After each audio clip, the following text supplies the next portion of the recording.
दोस्तों, आप देख रहे हैं एसबीटी न्यूज। पेश है 29 जुलाई सोमवार सुबह 6:15 बजे राजस्थान की बड़ी खबरें। दिल्ली भाजपा हेडक्वार्टर में रविवार 28 जुलाई को लगातार दूसरे दिन पार्टी शासित राज्यों के मुख्यमंत्रियों और उप मुख्यमंत्रियों की बैठक हुई। इसमें प्रधानमंत्री नरेंद्र मोदी, गृह मंत्री अमित शाह, पार्टी अध्यक्ष जेपी नड्डा और संगठन के प्रमुख नेता मौजूद रहे। मीटिंग में बीजेपी शासित राज्यों के सीएम ने अपने राज्यों में चल रहे डेवलपमेंट प्रोजेक्ट पर प्रेजेंटेशन दी। पीएम मोदी ने सभी नेताओं के साथ सरकार के मुद्दों पर विचार विमर्श किया। मोदी ने सभी मुख्यमंत्रियों को उनके राज्यों में चल रही योजनाओं के पूरा करने और समाज के सभी वर्गों, जिनमें विशेषकर गरीबों को योजनाओं के लाभ मिलने पर जोर दिया। राजस्थान के मुख्यमंत्री भजनलाल शर्मा को जान से मारने की धमकी मिली। धमकी दौसा जिले की शालावास जेल में बंद कैदी ने दी है। पुलिस अधिकारियों ने बताया, आरोपी ने देर रात 2 बजे जयपुर पुलिस कंट्रोल रूम को फोन कर सीएम को मारने की धमकी दी। आईजी जयपुर रेंज अनिल टांक ने बताया, रात को एक phone Jaipur police control room के पास आया था। फोन करने वाले ने पुलिसकर्मियों को कहा वह सीएम को मार देगा। इस पर पुलिस ने फोन नंबर के आधार पर लोकेशन निकाली, जो दौसा जेल की निकली। इस पर रात को ही दौसा पुलिस और जयपुर पुलिस की टीम ने सर्च किया। सर्च के दौरान दार्जिलिंग निवासी एक आरोपी को पुलिस ने डिटेन किया। युवक ने फोन पर धमकी देने की बात स्वीकार कर ली है। पुलिस जेल में ही कैदी से पूछताछ कर रही है। इंडियन शूटर मनु भाकर ने पेरिस ओलंपिक 2024 में भारत को पहला मेडल दिला दिया है। उन्होंने 10 मीटर एयर पिस्टल इवेंट में ब्रॉन्ज मेडल अपने नाम किया है। रविवार को फाइनल में वह कोरियन शूटर के साथ हुए मुकाबले में सिल्वर मेडल से चूक गई। हरियाणा में झज्जर जिले के गोरिया गांव की रहने वाली मनु भाकर शूटिंग में मेडल जीतने वाली पहली भारतीय महिला बन गई है। मनु भाकर ने भारत को ओलंपिक में 12 साल बाद शूटिंग में मेडल दिलाया है। नेताजी सुभाष चंद्र बोस के पोते चंद्र कुमार बोस ने प्रधानमंत्री नरेंद्र मोदी को चिट्ठी लिखी है। इसमें उन्होंने पीएम से 18 अगस्त तक जापान के रेंकोजी से नेताजी के पार्थिव अवशेषों को वापस लाने की अपील की। मीडिया को दिए एक इंटरव्यू में उन्होंने मोदी सरकार से नेताजी की मौत की जांच से जुड़ी फाइलों को सार्वजनिक करने की पहल की। उन्होंने कहा कि 10 बार राष्ट्रीय और अंतर्राष्ट्रीय स्तर पर जांच होने के बाद यह स्पष्ट हो चुका है कि नेताजी 18 अगस्त 1945 को ताइवान में एक हवाई दुर्घटना में मारे गए थे। इसलिए यह जरूरी है कि भारत सरकार अंतिम बयान जारी करे, ताकि झूठी बातों और कहानियों पर विराम लग सके। राजस्थान में उपचुनाव को लेकर कांग्रेस पदाधिकारियों की बैठक आयोजित की गई। प्रदेश कांग्रेस कमेटी द्वारा उपचुनाव की तैयारियों को लेकर बनाई गई। कमेटी ने आने वाले उपचुनाव की रणनीति पर चर्चा की। विधानसभा स्तर पर संगठन को मजबूत करने के लिए रूपरेखा तैयार की गई। बैठक में कई बार हंगामे की स्थिति भी बन गई।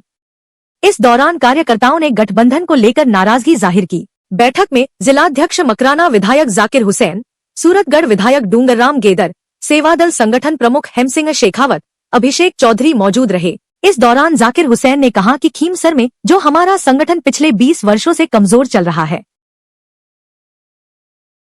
राजस्थान के शिक्षा मंत्री मदन दिलावर ने कहा, जो टीचर पौधारोपण अभियान में टारगेट पूरा करेगा, उसे ट्रांसफर मेरिट में 5 मार्क्स ज्यादा मिलेंगे। पंचायत को भी टारगेट पूरा करने पर 10 लाख का एक्स्ट्रा फंड दिया जाएगा। अगर आपने पौधे से पेड़ नहीं बनाया तो आपसे बड़ा पापी कोई नहीं होगा। हम भट्टी के मुहाने पर हैं, कभी भी भस्म हो सकते हैं। मंत्री ने शिक्षा विभाग के अधिकारियों को चेतावनी देते हुए कहा, 4 तारीख से सारी छुट्टियां कैंसिल हैं। पौधारोपण कार्यक्रम के लिए गड्ढे खोदना और अन्य तैयारियां शुरू कर दो। शिक्षा मंत्री एक दिन के सीकर दौरे पर हैं।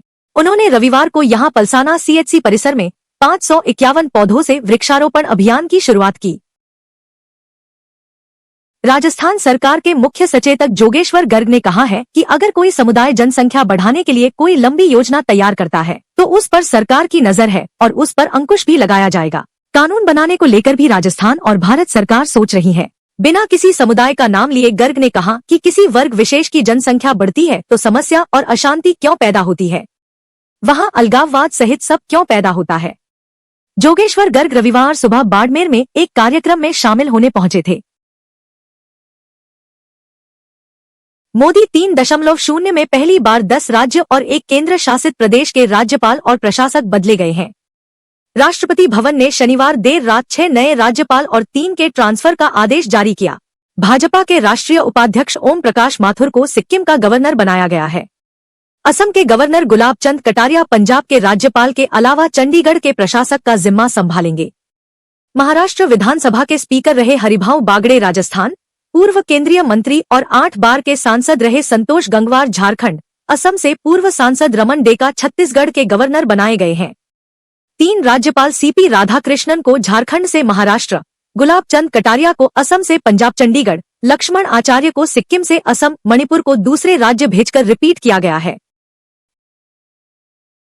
प्रधानमंत्री नरेंद्र मोदी ने अपने मन की बात कार्यक्रम के दौरान रविवार को एक बार फिर रणथंभौर का जिक्र किया। मन की बात कार्यक्रम के दौरान प्रधानमंत्री नरेंद्र मोदी ने बाघ संरक्षण पर बात करते हुए रणथंभौर का जिक्र किया है। प्रधानमंत्री मोदी ने कहा कि जनभागीदारी का ऐसा ही एक प्रयास है कुल्हाड़ी बंद पंचायत है। राजस्थान के रणथंभौर से शुरू हुआ कुल्हाड़ी बंद पंचायत अभियान बहुत दिलचस्प है। स्थानीय समुदायों ने स्वयं इस बात की शपथ ली है कि जंगल में कुल्हाड़ी के साथ नहीं जाएंगे और पेड़ नहीं काटेंगे।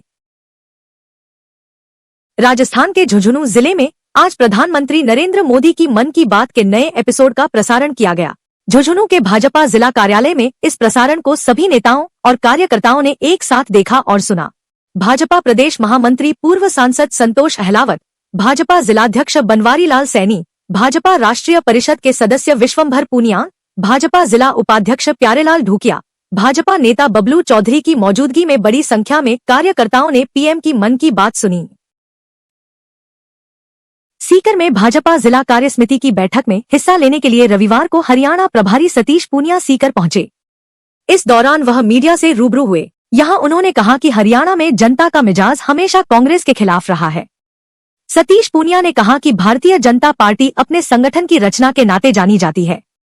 चुनाव के परिणाम और स्थिति कुछ भी हो, चाहे सरकार में हो या विपक्ष में हो, लेकिन संगठन की निरंतरता ही हमारी खूबी है। उदयपुर की एक पंचायत में सरकारी जमीन के कोड़ियों के भाव पट्टे जारी करने का मामला सामने आया है। जो पट्टे खुली नीलामी से आवंटित करने थे, उन्हें तत्कालीन सरपंच ने 2280 रुपए के मामूली शुल्क के माध्यम पत्नी, बेटे व बेटी के नाम कर दिया। यही नहीं, करीब वर्ष 2020 में ये पट्टे ग्राम विकास अधिकारी ने अपने बेटे बेटी व रिश्तेदारों के नाम रजिस्ट्री करवा ली। पंचायती राज विभाग की रिपोर्ट के आधार पर एसीबी ने इस मामले में आवंटन के करीब 20 साल बाद सरपंच व विकास अधिकारी के खिलाफ एफआईआर दर्ज की है। राजस्थान में क्यूआर कोड स्कैन करते ही बैंक अकाउंट खाली हो रहे हैं। यह अपराध का एक नया ट्रेंड है। अधिक जानकारी हासिल करने के चक्कर में क्यूआर कोड स्कैन करने पर आपका खाता खाली हो सकता है। साइबर अपराधी अब क्यूआर कोड को हैकिंग और धोखाधड़ी के लिए इस्तेमाल कर रहे हैं। हालांकि लोगों में जागरूकता बढ़ी है, साथ ही साइबर अपराध के तरीके भी बदल रहे हैं। क्यूआर कोड फिशिंग के केस सामने आ रहे हैं। इसकी मदद से हैकर्स मोबाइल हैक कर पूरी जानकारी चुरा रहे हैं और खाता खाली कर रहे हैं। इससे बचने के लिए नए साइबर क्राइम पैटर्न को समझना जरूरी है। यदि आप किसी वेबसाइट पर कुछ भी सर्च कर रहे हैं और वहां आपको क्यूआर कोड स्कैन करने के लिए कहा जाए तो सतर्क रहने की जरूरत है। जयपुर ठिकाना मंदिर श्री गोविंद देव जी की ओर से रविवार को कावड़ यात्रा निकाली गई। यात्रा गलता तीर्थ से शुरू होकर मंदिर श्री काला महादेव, कनक घाटी जयपुर पहुंचकर संपन्न हुई। मंदिर महंत अंजन कुमार गोस्वामी ने बताया, हर साल सावन के महीने में मंदिर की ओर से कावड़ यात्रा का आयोजन किया जाता है। इसी कड़ी में लगभग 250 गोविंद भक्तों ने गाजे बाजे के साथ विशाल कावड़ यात्रा निकाली। हर महीने के आखिरी रविवार को अलवर शहर के सामोला चौक से भूगोर बाईपास पुलिया के पास बने फौजी राज होटल पर फ्री खाना भंडारे के रूप में मिलता है। खास बात यह है कि यहाँ बिना लहसुन व प्याज के खाना बनता है। 19 साल से महीने के आखिरी रविवार को होटल के परिसर में भंडारा लगता है। कोई बाहर से आता है तो उसे होटल में खाने की तरह प्रसादी मिलती है। फिलहाल खास खबरों में इतना ही। ताज़ा खबरों की जानकारी के लिए देखते रहिए एसबीटी न्यूज। धन्यवाद।